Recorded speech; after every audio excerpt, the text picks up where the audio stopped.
na noon daw lumapit si Pangulong Marcos kay Xi Jinping at kasabi yung Prime Minister ng South Korea. Bigla daw tumayo yung nasa likod na security at may anggulo pa yung kabubuhan talaga na gusto rin sapakin si Pangulong Marcos. Alam niyo, napaka-fake news niyo.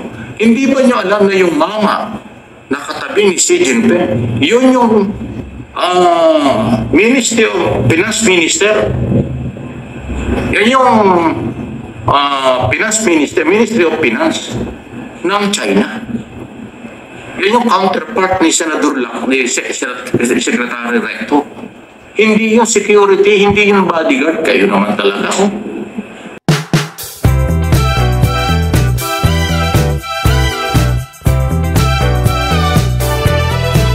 Ito na yung topic natin. Lahat ng nakakalaban sa eleksyon ni Pangulong Marcos, kakampi na ngayon. Yung kakampi at kasama, siya naman ang sumisira sa ating administrasyon. Makita niyo, ito na yung tinutukoy natin. Leni Robredo, Vice President dati, ito yung number 2 na naging kalaban ni Pangulong Marcos. Sumusuporta na at naniniwala kay Pangulong Marcos, nakipagkita na, nakipagkamay pa yan. Sino pa?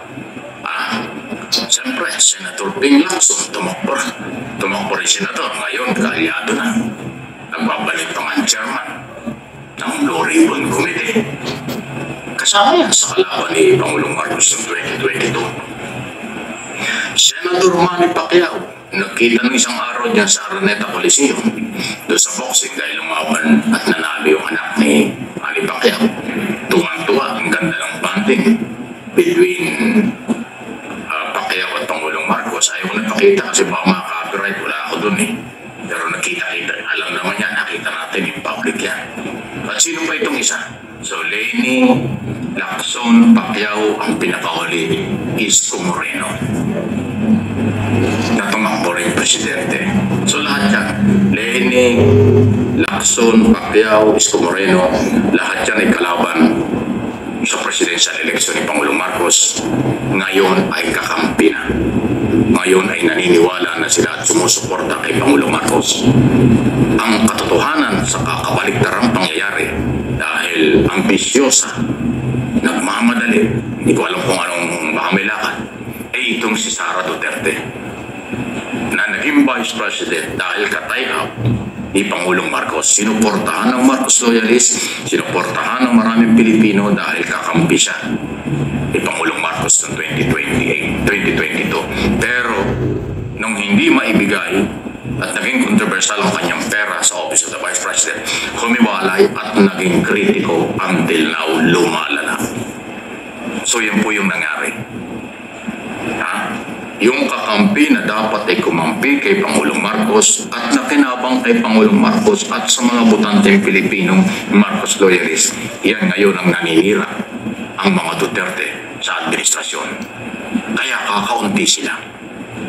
Itong malaking pwersa na mga kandidatong hindi nanalo pero kumampi na sa administrasyon, ito ngayon ang tumutulong sa administrasyon. Leni Robredo, Isko Moreno, Ping Lacson, Manny Pacquiao. May mga baluarte yan. May mga supporters yan. At tama yung kanilang ginawa. Nirespeto si Pangulong Marcos, nirespeto itong gobyernong ito. Katunayan, tumutulong sila para linisin ang pamahalaan dito sa pagkakasangkot ng mga politician, trapo, proponent ng project, contractor at mga engineer sa Department of Public Works and Highway at iba pang proyekto. Nangunguna dyan si Ping Lacson as chairman ng komite. Nagpapalik sa Blue Ribbon.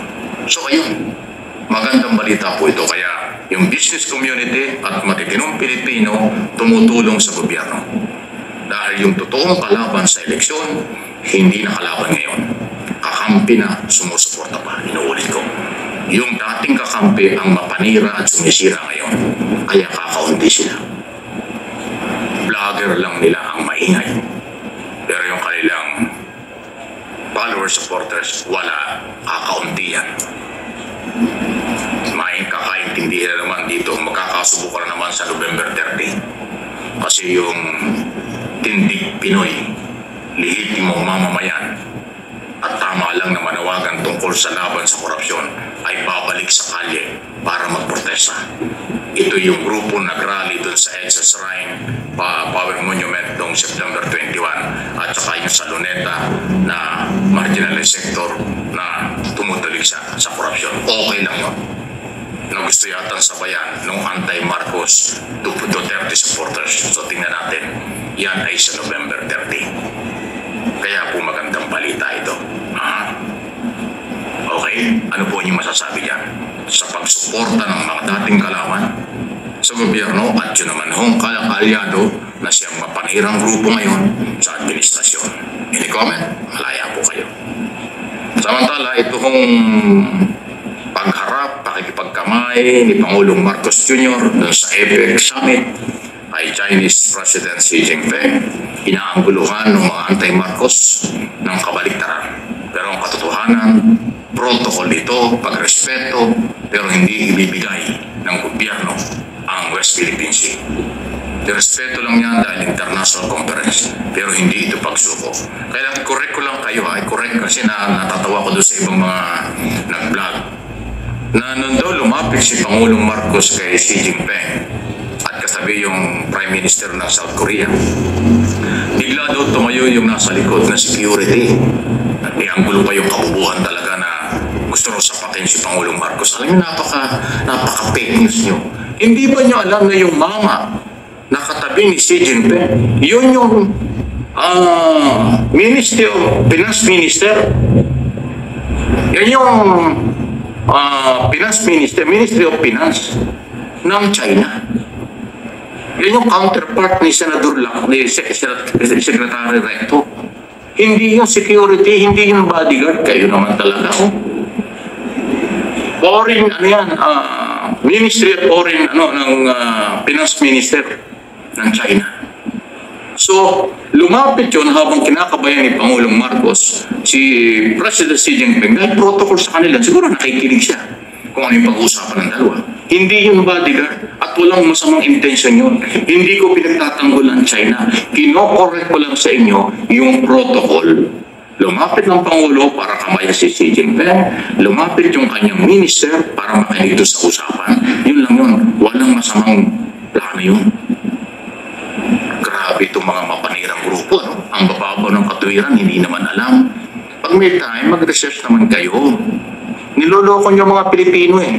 Isipin mo, pinalabas ng isang vlogger eh. Yung daw security ni Xi Jinping, lumapit bigla at gustong sapakin si Presidente dahil binigla yung pakipagkamay. Kalokohan, kabobohan, katangahan, panlilin lang yan. Ito yung totoo sinasabi ko. Yan ay mataas na opisyal ng China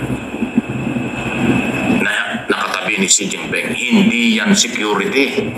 Ay naku, kulang kayo sa maraming bagay.